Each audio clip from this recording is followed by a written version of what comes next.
today's video, we will be modifying a PVX 4151 high voltage pulse generator so that its output can be biased up 1000 volts. The PVX 4151 is a bipolar pulse generator, so it has two high voltage inputs for positive and negative polarity. The power supply cannot exceed 1500 volts differential, but they can be asymmetrical about zero. For example, negative 500 volts to 1000 volts.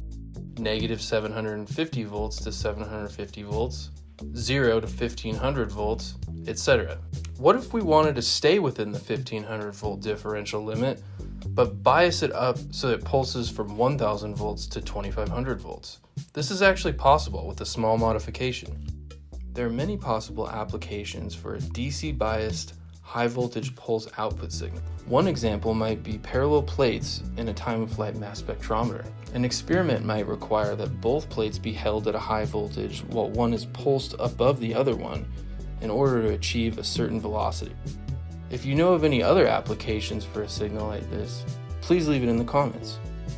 In order to do this, we'll need two positive high voltage power supplies. This lower 5 kV supply is going to act as the bias voltage. The problem here is that most high voltage power supplies can't actually regulate voltages of the same polarity at different levels. Basically, the higher voltage pulse top power supply is going to try to pull the lower voltage up to its same potential.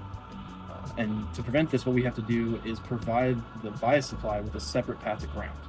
And that's going to be through a shunt resistor that will allow it to regulate the voltage but limit the current. The most crucial part of this is selecting the correct resistance. So it needs to be able to have the right resistance to provide the right amount of regulation to maintain the correct differential voltage, and then it also needs to be have enough power handling to not melt from the power dissipated in it. And we can show those equations here.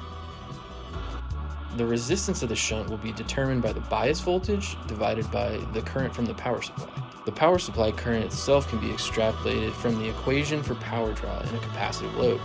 Here we see that below, power equals C, the internal capacitance, cable capacitance, and load capacitance combined, multiplied by the output voltage squared, multiplied by the output frequency.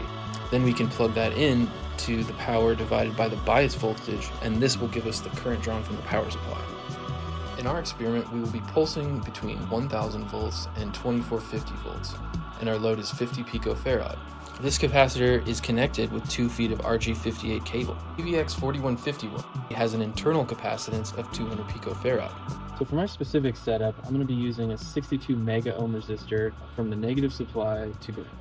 What I did is basically solder together a few 10 mega ohm 1 watt resistors. The current should be in the microamps, so we're not going to exceed any wattage limits here. I put spade connectors on either side so that it can be removed easily. I also wrapped it in this Captain tape, which is going to isolate the voltage. And the reason for that is, we are technically exceeding the voltage limit of the 4150 by biasing it up. And so the case isn't really designed for higher differential voltages. I don't think it should be a problem, but better safe than sorry.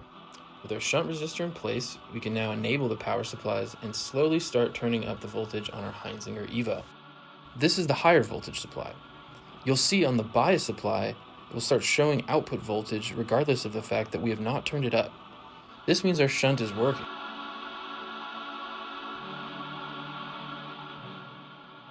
If you would like to do this with your PVX unit, please visit the link in the description for more details.